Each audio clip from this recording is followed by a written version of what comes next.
lonesome, far from her. She's waiting for love to be realized.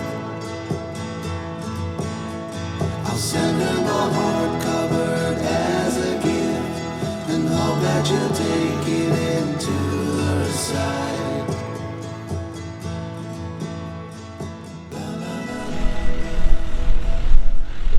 So we're in the middle of cutting hay right now. As you can see, this is one of our hay fields. It's like 26 acres. We just got this new disc bind, and this thing is eating the hay down quick. I think this thing's gonna make a huge difference. A couple of things I'm loving about this thing is it's so much quieter than the disc mower I was using. It's wider, I can go so much faster, but on top of that, it's got crimpers, rollers in it. That's the bind part of the disc. As it cuts the hay, it pulls it through the binds, and it smushes every one of these stems. As you can see there, it smushed the fire out of that. And actually not fire, it's water, moisture. And that's what you're looking for. When it breaks that stem, crushes it, it squeezes the moisture out of it, has your hay cure so much faster. One of the big problems during the springtime is the rains. We've actually been blessed this week. It looks like we're not going to have any rain, so we've got a pretty good window to get this done in. But when it goes through that squeezer, it squeezes the moisture out, which makes it cure faster, and we can bale it so much faster. So the quality of your hay depends on if you bale it in the right conditions. If you go ahead and force it and bale hay that is too wet, you are facing potential mold problems when you get that wound up so tight. You could have combustion and it could catch fire. And if you've got it in your barn, it could burn your whole barn down. That's actually happened around here a few times. Not to us, but to neighbors. But let me show you this piece of equipment. Ben and I have actually scrimped and saved, and you guys actually have helped us out to get this piece of equipment.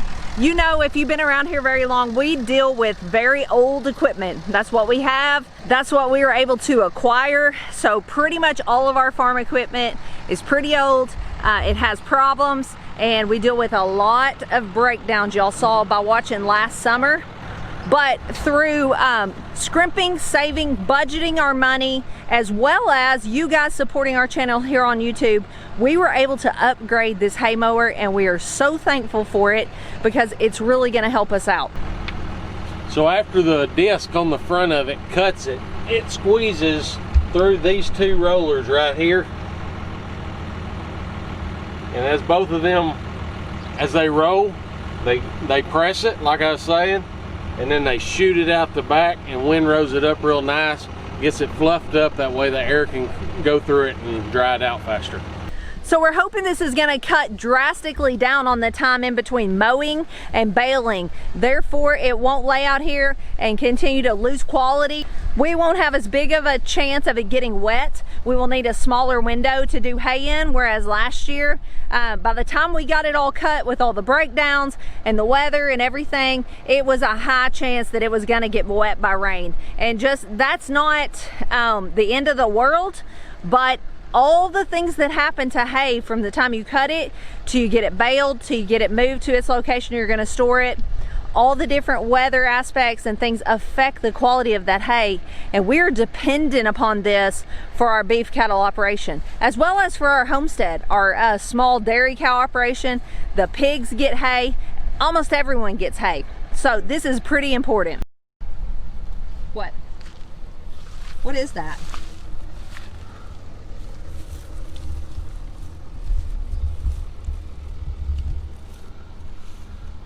What is that? Salamander. A little salamander? Yep. It's cute. You're cute.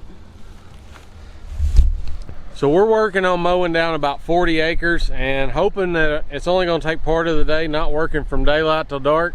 Beautiful weather. So now that I've got my brunch in me, we're fixing to kick off again, and I'll show you how all this goes.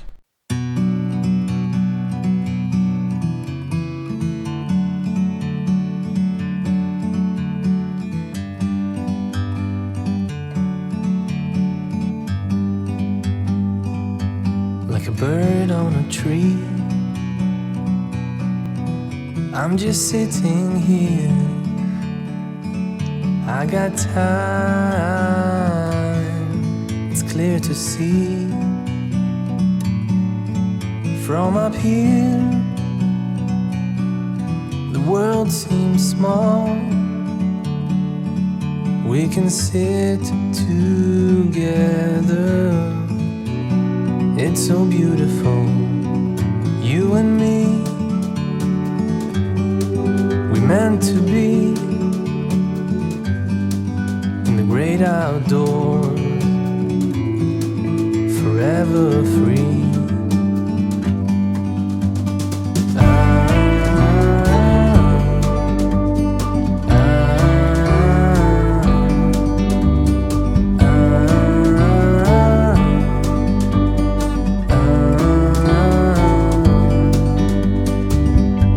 Sometimes you need to go and take a step back to see the truth around you. From a distance you can tell.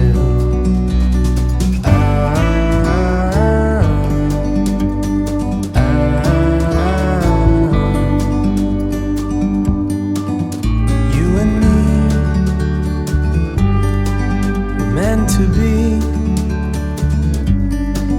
in the great outdoors.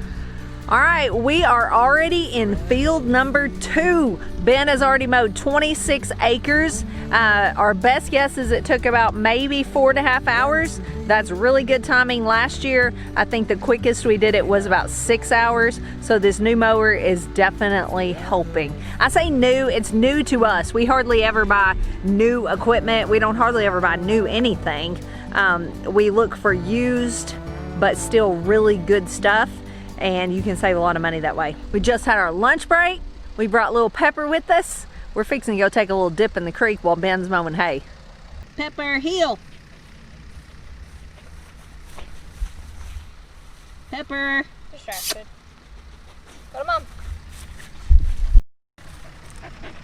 Oh, hers so good. Pepper. Pepper. Pepper. Pepper.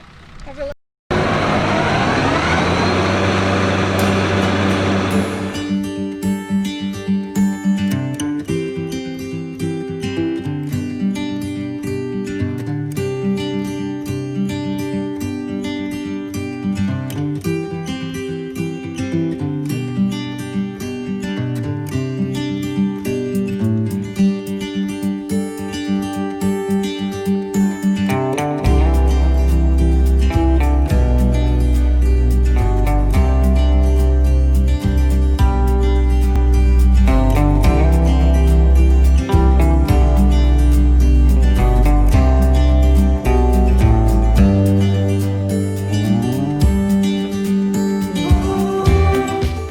While we still have a ways to go, our grass has totally improved since last year.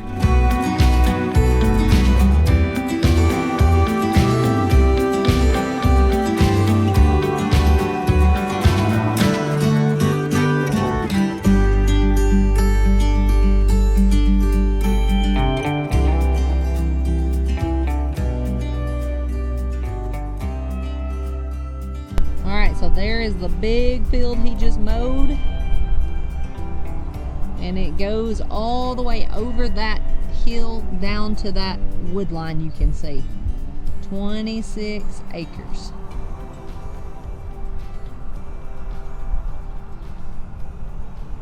I'm not even gonna pretend, but last year when we bought the herd of cows, it was about February or March, so we had about a month of full-fledged winter here in Arkansas left.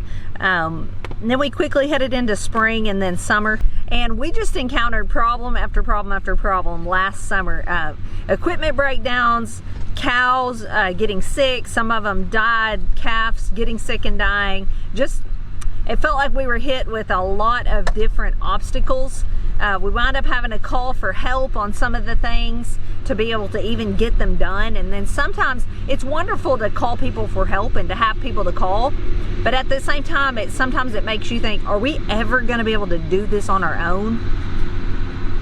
Oh, but then this year, it's so much better. It's like a breath of fresh air. We've just gotten so many experiences under our belt. We've still had sick cows and sick calves, but we've known what to do better, and we've known how to head situations off before they even got to be a big thing. And I'm just so thankful to the Lord that He brought us through it. We persevered, and we were able to keep going, because there was a few times last year Ben and I both questioned, what are we doing? It wasn't like we were just ready to throw in the towel tomorrow, but it did cross our mind, like, did we make a mistake here? But this year things are just going so much better. I know roadblocks will come and obstacles, but I feel like we're a lot better prepared to handle them than a year ago, and I'm just so thankful to be where we are.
That is not supposed to be like that. It's supposed to look like that. Now one of my belts broke, and it's all wrapped up around that. I don't know yet how we're gonna get it out. That is no good.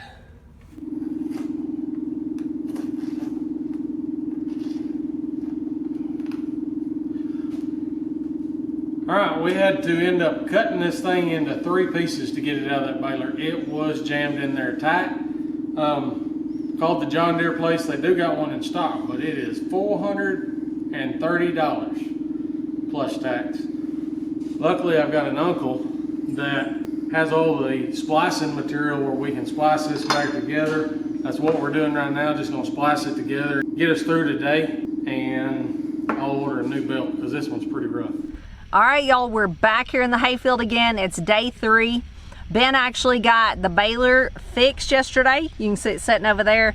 He got the belt repaired and put back on it. We are going to be purchasing some replacement belts so that when that happens, we've got one we can just put on there real quick. And the one yesterday was so mutilated, it's probably not gonna last that long, but hopefully it will get us finished with this hay cutting and we can get some more on the way. So Ben is back here. You can see him over here walking around. He is looking at the grass. We have had some really, really thick clover back here, which is a blessing. It's gonna make great hay, but we've had trouble getting it dry enough. So he's back there rattling it around. You just have to kind of go off sound and feel. He's already been back here today and had Lane rake it again. He raked it yesterday. We raked it again today, kind of flipping it around. Wound up going home and unhooking the rake totally and hooking up what's called a tedder. It's basically just a little piece of equipment that just kind of sweeps all the grass around. So it swept it back out of. It is not, Ben's making motions over there to Lane. Pick it up and come over here and start. It's basically a piece of equipment that will sweep it around. You can see it's not in windrows anymore from the rake. Lane's gonna have to re-rake it. Ben's gonna get it baled. This is our last little bit for this cutting. We've had so much flooding rain, our other hay fields are not ready because they still have a lot of water on the ground. There's a tropical storm headed north out of the ocean, and we are liable to get a lot of rain next week, so it's liable to get wet again. So for now, when we get this baled up, hopefully tonight, we will be done. So Emily and I, while they are finished baling, we are going to go drive around the hayfield and look for rocks. Are you excited? We really are. We're gonna look for rocks so that on the next cutting, there won't be as many rocks out here for the equipment to hit.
We are done. That round of hay is done.